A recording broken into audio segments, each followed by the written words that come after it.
Hello, welcome back to Get More Indie, where if you like indie games, you can get more indie. Yeah.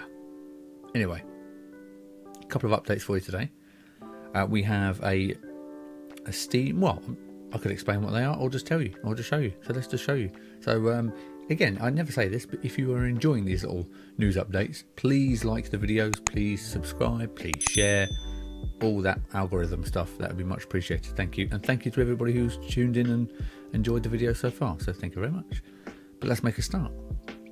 First up, we have Little Pixel Games. So this is a game. It's called, now I've hesitated because I always get it wrong. It's called Hippoxxus. Hippoxxus, yes. That's what I'm going for. Now, the developer did tell me what, Rowan is the developer, did tell me what it meant. Forgotten, I'm sorry. I should have looked it up. But I played an early access, an early build of this a few months ago now. Rowan was very kind to send me a copy, and I actually played it on stream. Did I play it on the Virtual Indie booth? Possibly. But I played this. Really, really good. It's a really, really cool Metroidvania. It's an action-adventure Metroidvania. Yeah. In space, science fiction. So it's got all the ingredients for winning, basically. But it's a really, really nicely developed game. Really good fun.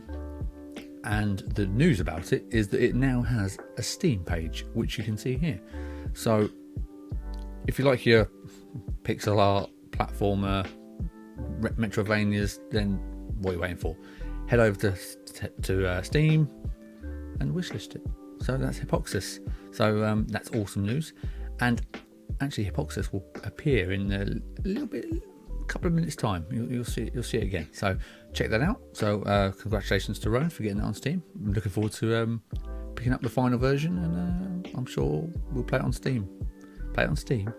We'll play it on stream at some point on Steam, I guess. Yeah. All right. Next up, we have. Okay, so this is a bit more serious subject. Game modding. So I don't know if you saw, so this game here, ScourgeBringer, came out last year. I think it was October last year this came out, 2020. A fantastic game, really good. It's a proper roguelite. So okay, ScourgeBringer is a fast-paced, free-moving roguelite platformer. Okay, help Kyra, I can never say that, to explore the unknown and slash her way through ancient machines guarding the seal of her past, and maybe the redemption of humanity. Sounds pretty epic, and it is. It's a brilliant game. Very good. In fact, yeah, because was the Hippoxxus video? Sorry, I'm going back on myself here. I just want to make sure that was playing. I'll come back to it. I'll play you the little clip of ScourgeBringer just so you can see it, and then I'll play the Hippoxxus one again. So this is ScourgeBringer, in case you missed it. As you see here, gorgeous pixel art, and what I really loved about it is it's like full speed action. A lot of your fighting is all in the air, so you don't have to. It's not just running and jumping and slashing stuff. There's a lot of air battles, as you can probably see here. It makes you feel awesome playing it because you've got so many awesome attacks and moves. Great. So highly recommend you buy this. Again, I'm not trying to spend your money for you, but I am, basically, so you should do that. So anyway, so that is ScourgeBringer. I won't play the whole video because that wasn't the point of it, but they've asked about modding ScourgeBringer, and the developers, who are Flying Oak Games, here on Twitter, Flying Oak Games, if you want to follow them, they actually put a release out on Steam talking about their views on modding their game. So again, I haven't got my contacts in, I've just finished work, so bear with me. So I'm going to lean over and I'll read a little bit of it to you. So it says, hello fated ones, we often get this question: is it allowed to mod ScourgeBringer? The EULA, can't remember what it stands for, the copyright thing, seems to forbid it. And they've said, let's clear this up once and for good. Yes, you can mod ScourgeBringer to some extent, and I think that is the important bit in this, to some extent. Please check below in what regard. I'm not going to read all of this, but I just wanted to. So basically, what they're saying is that you are allowed to modify textures as long as you own the rights to the modifications, and we will not promote mods which use assets from other games. So you can't put Mario's head on the main character. Basically, I'm assuming that's what that means. Unless you remade them and are paying credits to the original creator. Well, yeah, okay. Mario is a bad idea to example, because Nintendo are not going to let you do that. Definitely not. So don't try that. It is, however, not allowed to publicly share a readable version of ScourgeBringer's asset. Okay. You are allowed to modify the content files. So boss catalog, bullet catalog in the catalog files. You're allowed to make fan translations, but for legal reasons we won't integrate them into the game. Your mod should have a disclaimer that it can break the game and that the players might lose their save game. Backups highly recommended. Open sourcing the mod itself is a nice plus. Open source is good. You should do that because it allows us to validate and thus promote it. So yeah, I don't know why you wouldn't you should make it open. If you're playing with someone else's code, especially and making your own mod, open source it so people can check it out and see what you're doing. Just, and the things you can't do. Modify the executable, which we can track unless we can track what has been modified in a transparent way, and the process shouldn't expose public. Okay, so basically, just don't touch the executable. There's no need. It's making it hard work for yourself there. You can't make public any of the original data of the game. So I don't know how you can mod it and then not make any of the data available. I don't know how that works. I don't understand. And you can't tamper with the game sounds and music. They are encrypted. Okay, so they're the things you can't do. Please bear in mind that as is, skills, blessings and chaos, which are part of the game, are coded into the executable and can't be modified through the catalog files. Everything else can. So why this is interesting is because I think modding games, it's a huge, I don't want to say niche, it's a huge part of gaming. Everybody's modded a game in some, or installed some dodgy mod or whatever from the internet over their lifetime, I'm sure. Because sometimes it's fun, and sometimes you play a game, you've played it loads, and you just want to mess around. You want to turn yourself into a chicken and play Skyrim or whatever it is. So, as developers, I do think it's interesting. I wonder how much it's worth thinking ahead and thinking, is there a way that you can make your game more moddable or mod friendly and encouraging the modding rather than trying to battle the modding, because it's going to happen. And of course you don't want your original sort of IP messed around with and re-released. So I understand that putting some restrictions on it is good, which is, by the looks of it, by the sounds of it, it's what Flying Oak Games have done. So they're encouraging the modding, but just want you to sort of not touch the base game and just add some bits to it, which is fair enough. That's cool. So let me know if you are developing a game. Have you thought about the modding of the game after its release? Because this is 7 months old, 8 months old now, this game. So a lot of people have played it all the way through. They've finished it. Is your game going to be forgotten? Is it going to be on the list of, played that, uninstall it, don't need it anymore?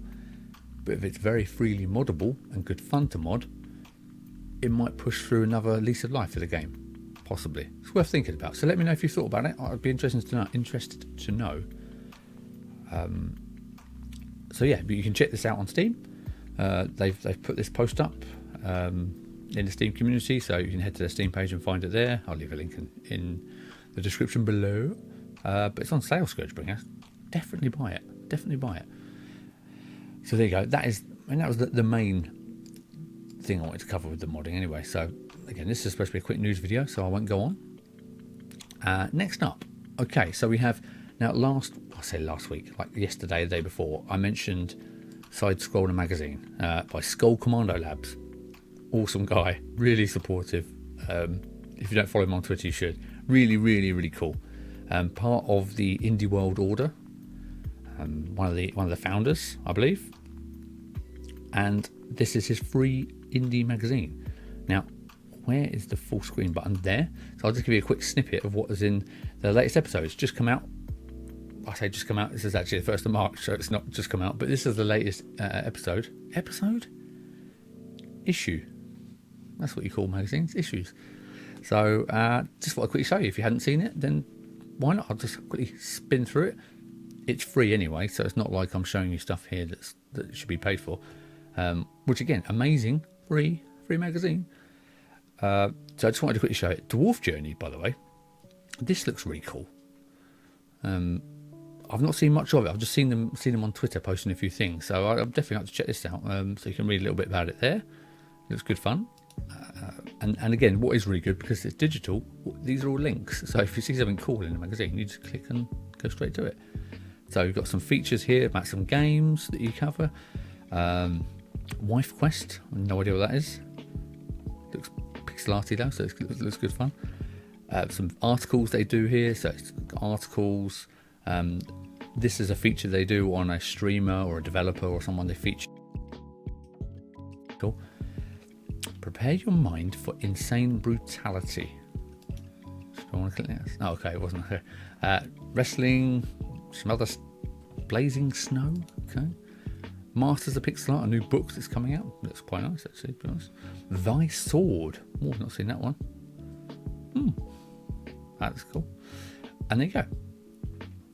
And now he makes... Okay, yeah, so he released... I don't know if you've played Mouse and Cheese Tactics. Oh, my God. So if you haven't played Mouse and Cheese Tactics, it's his free game. Skull Lab's game. It's brilliant. It was supposed to be like a mini game for a game jam, I think, but I think he's realised how popular it is. It's so good, really, really good. Highly recommend you check that out. You will swear playing it. I'm sorry. So play it not late at night because there'll be lots of swearing, but great fun. Good, like, just go see it. Good fun. I'll leave a link. It's free as well. Amazing. What a guy. What a guy. So moving on to Indie World Order. As I was mentioning before, Hippoxxus is actually featuring in my God, Indie World Order Con, IWOCon. God, it's late. I've been at work all day. All right, chill out. So again, if you don't know, the convention. This is the free indie convention to sign up for, which you can do. It's totally free to sign up. You can sign up here on the website. You can join that. So if you want to watch that, it's going to be really cool. But what I wanted to say is Hippoxxus is one of the featured games.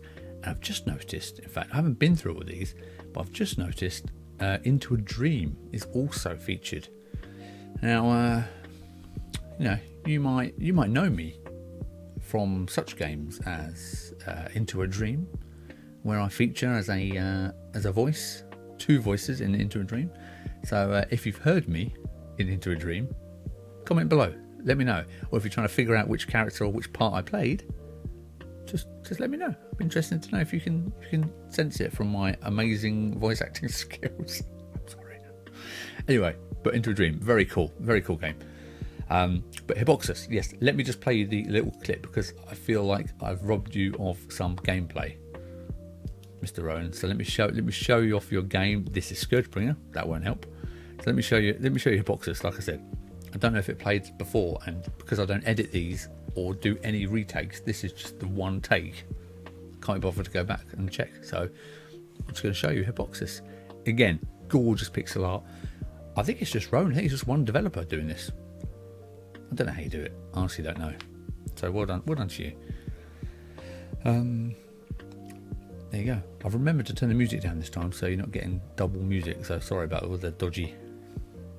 If you see any dodgy editing, it's because there is no editing here. That is why the editing might be dodgy sometimes. This is just one shot. I don't even take takes. There you go. So while you're enjoying that, please like and subscribe. Thank you. And share the video. So that is all the news for today.